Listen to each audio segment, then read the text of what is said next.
歡迎大家睇呢個東岸生活誌。咁我而家咧係喺加拿大嘅東岸一個城市叫做 Halifax。咁而家咧就接近係年尾啦嚇，即係2025年，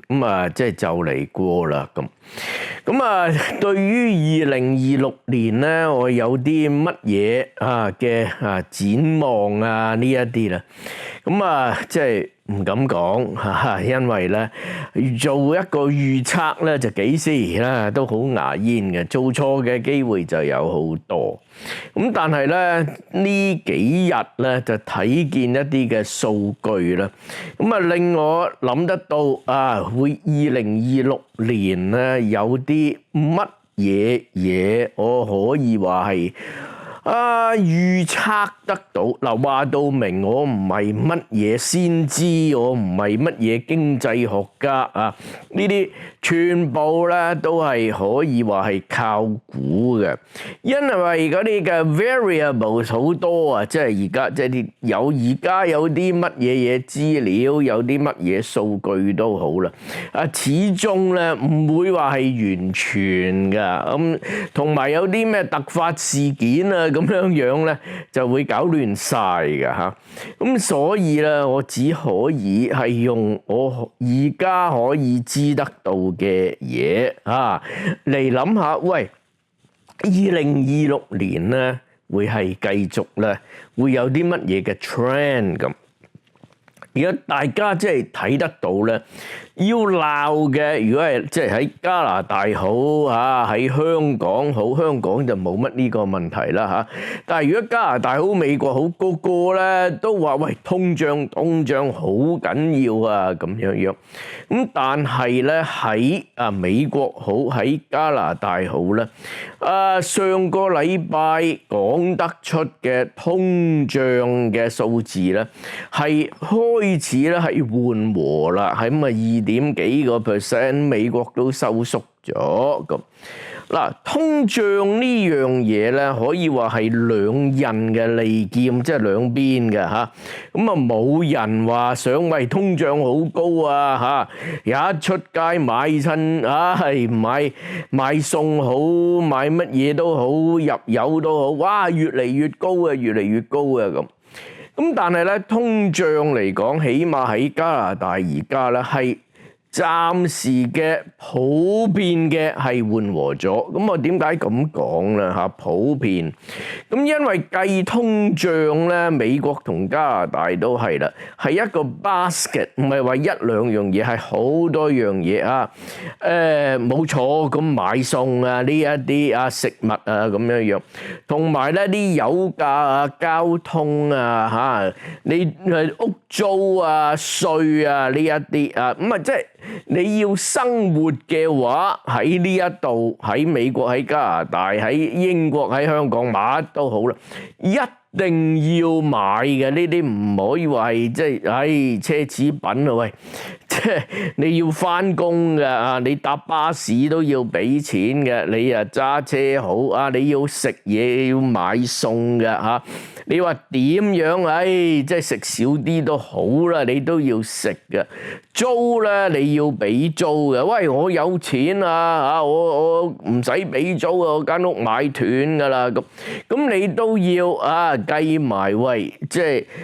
你嘅地稅幾多水電煤幾多？如果即係個通脹個 basket， 如果你係將呢啲錢係再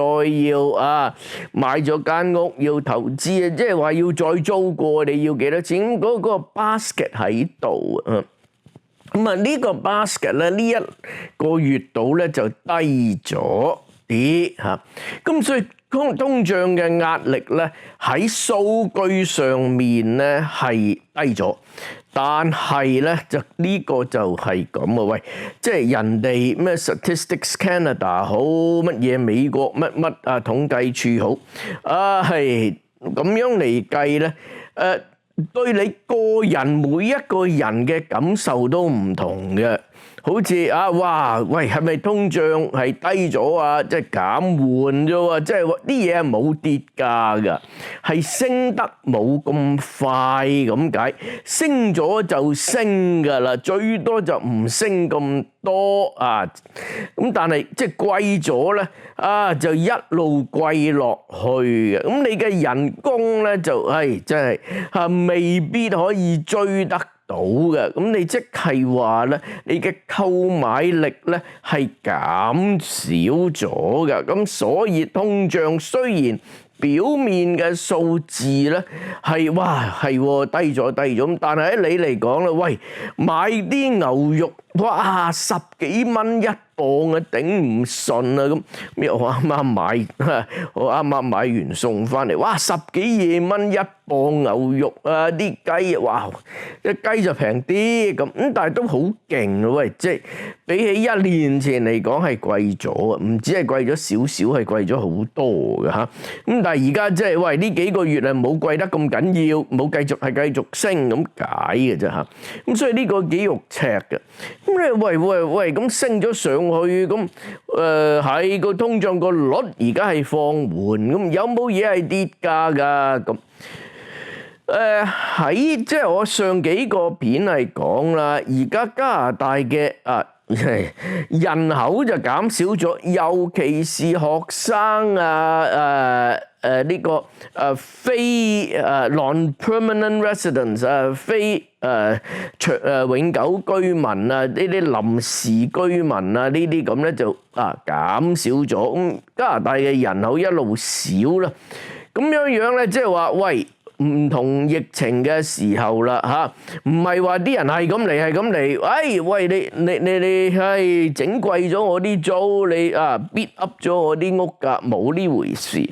咁而家咧又啲屋咧就即係個賣盤就多啊，買盤就少啊，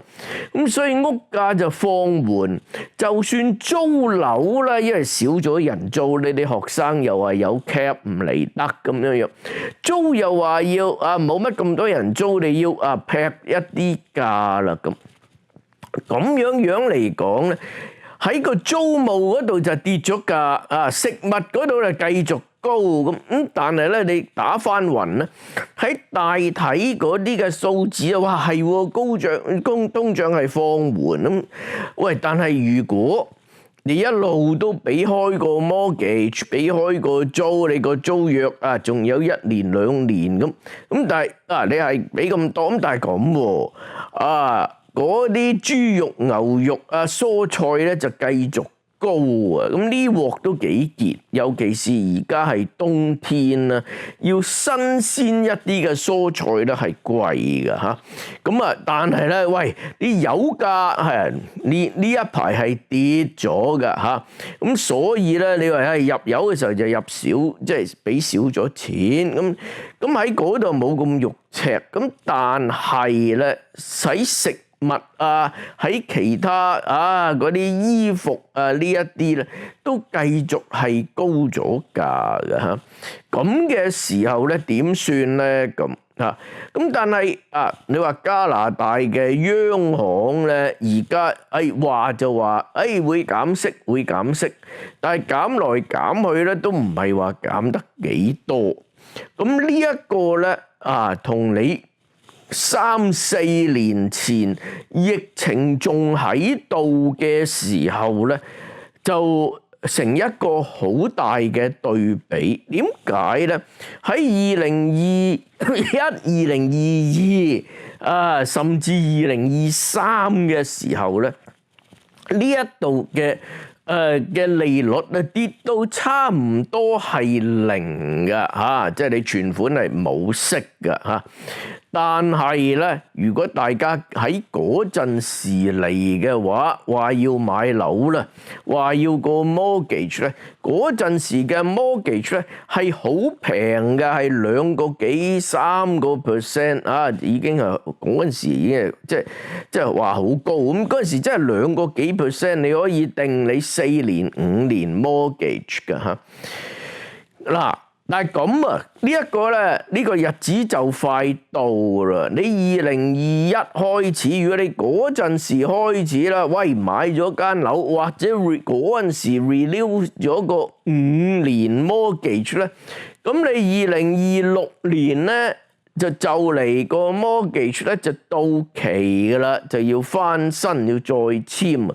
而家咧就冇話2% mortgage、3% mortgage。呢一支歌仔唱㗎嚇，咁你要隨時要5-6% 嘅 mortgage，咁你話喂，你話高咗1-2% 啫，咁係就話咁啫喎，但係你由即係2個幾%高到你5%，即係你嗰個 interest rate 咧，你個俾嘅利息咧係double 有多嘅隨時嚇。咁如果係 floating rate 嗰啲咧就仲慘，流動係利息嗰啲咧就已經高咗唔少啊。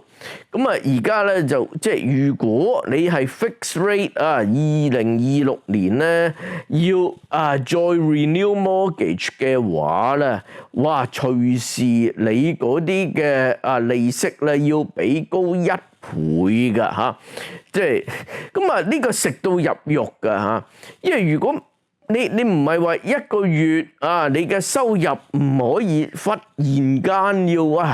我每個月供樓要俾多好多咁樣，咁你有幾個方法嘅，咪 extend 個 term 咁呢啲咁嘅其他辦法嚇，咁我唔係乜嘢顧問就唔同你講呢啲，咁但係如果呢個利息高起嚟，你要 renew 啦，呢個唔使顧問都可以話俾你聽啦。你供樓，如果你要 renew mortgage，你供樓每個月咧就要俾多啲錢噶啦嚇。咁呢個係好可能咧有唔少喺2021到2023年嗰陣時買屋做咗借貸嗰啲人咧就真係食到入肉噶嚇，咁會唔會佢哋真係要劈價賣鬼咗間樓咧？咁而家嘅市道咧已經唔係咁好因為咧係少咗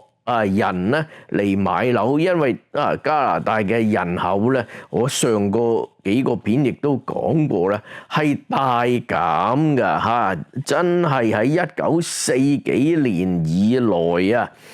有呢個咁嘅數字以來咧，係即係跌得最勁嘅喺整體數目嚟講，咁所以咧唔係咁易嘅，咁雖然表面嘅通脹可能係即係唔係咁緊要，但係喺每一個人嘅體驗嘅裏邊咧，好可能咧呢一件咧係大件事咁會唔會嗰啲樓價會繼續跌因為咧好多人捱唔到呢個每一個月要供好多嘅公屋錢，係要賣咗間樓避一避咧咁呢一個咧係我驚嘅一回事嚇。咁冇錯美國亦都係一樣，咁美國嘅通脹咧係即係低咗咁呢個嚟講咧，即係對經濟咧當然就可能係好事，但係亦都可以講一樣嘢佢嘅美國嘅樓價咁樣咧，亦都唔係升嘅嚇。咁你話喂，樓價唔升唔係好咯，好事啦啲人可以 afford 得到，冇錯咁你大家要如果尤其是香港嚟嘅咧，你又要諗一諗喎樓價一路升嘅時候咧，你有一個叫做 wealth effect， 你以為咧喂我個袋度多咗錢唔緊要，咁你係真係會使錢咧都鬆動啲嘅嚇。雖然你嘅收入可能係唔係話即係多好多咁，但係咧你心理上我間屋而家一路升緊緊啊咁樣樣。咁你可能咧，你以為好多人咧以為係真係自己係有咗錢多啲，咁使錢咧就鬆手啲啦，咁個對個經濟係好嘅嚇。咁啊，但係咧啲樓價一跌，好似而家加拿大好、美國好啦，啲人就算未食到入肉咧，睇見咁款咧，嗰個手都緊啲㗎嚇，唔係話咁即係咁易話啊！喂，使多幾蚊啦，出去食多一兩餐啦咁，未必㗎啊！因為喂唔掂喎，下幾個月我要供樓嗰陣時啊，可能啲息口會高咗啊，慳翻啲啦，慳住使啦咁。咁嘅情況嚟講咧，即係對個消費，對嗰個使錢嘅心理係有問題，不得已喺加拿大好，喺美國都好，呢個係關稅問題咧，始終都係喺我哋個腦海裏邊諗來諗去，咁呢一個亦都係大問題嚟嘅。如果喺加拿大嚟講，尤其是如果係同 Ontario 講嘅，喂，而家 Stellantis 即係造車嗰啲，又話要佢哋咧會收檔啦，執翻去喺美國做開廠啦，唔喺加拿大啦。有唔少嘅 car parts 嗰啲，喂，真係頂唔順啊！咁一陣間如果喺 Quebec 好，乜嘢都好，喂，如果你係做鋁嘅鋁材生意嘅，你弊啦！喂，而家嗰個關稅升咗即係生意係減咗好多，甚至真係歸零嘅，唔掂啊咁樣樣。咁嘅時候咧，哇，個個都驚住啦。呢一個咧係大問題嚟嘅嚇。咁而家阿 Carney 嗰度亦都同阿 Trump 呢個 CUSMA， 即係加拿大、墨西哥、美國呢一個咁嘅貿易協議咧，啱啱先至話開始諗下點樣開波，傾唔掂嘅時候個個都驚啊嘛。同埋就算係傾下大家都知道啦 ，Trump 呢一個人佢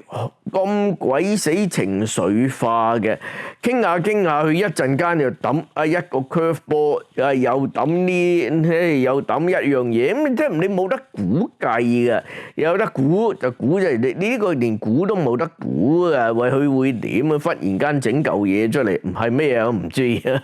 喂，總之咧，咁嘅時候咧，呢個嘅不穩定性咧。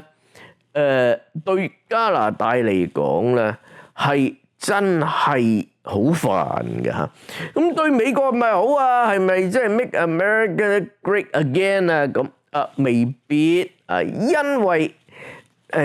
佢話就話我唔使你啲加拿大嘢啫咁，但係佢要起屋咧都要加拿大嗰啲木材，咁又話要入口，咁咪自己咧就加咗自己稅啊。咁嘅時候咧，即係佢自己有即係我唔係話即係Trump 嘅擁護嗰啲擁躉，即係普通嘅佢哋嘅國民咧，而家都唔係好受㗎嚇。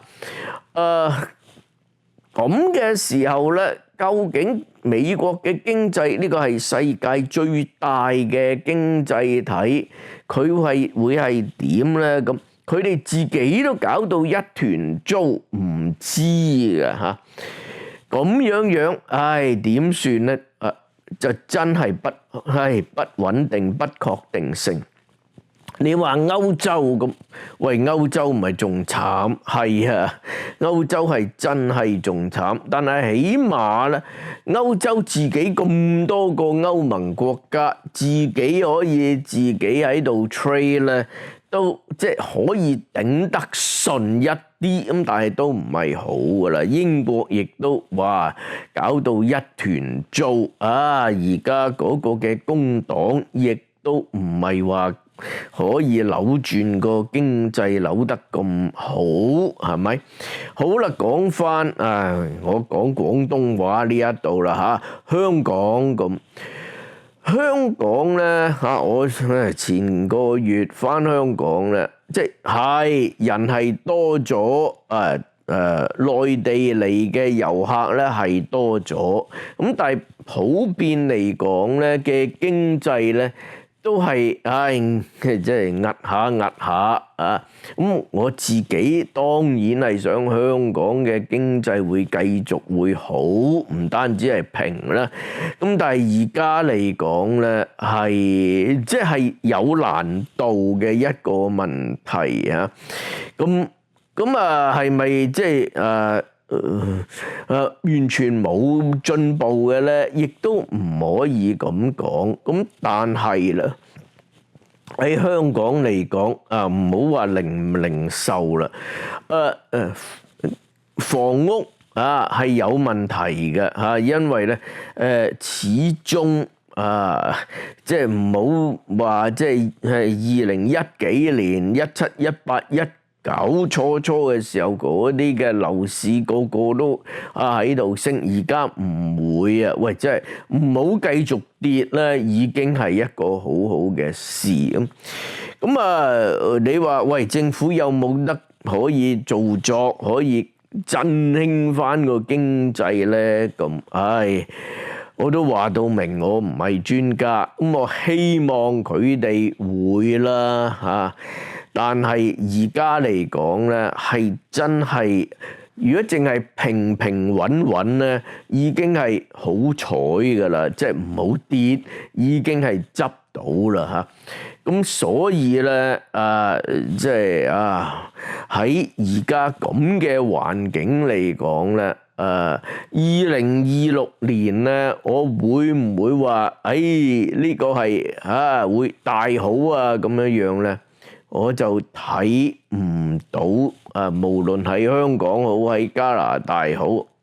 有乜嘢特別好嘅轉機會，但係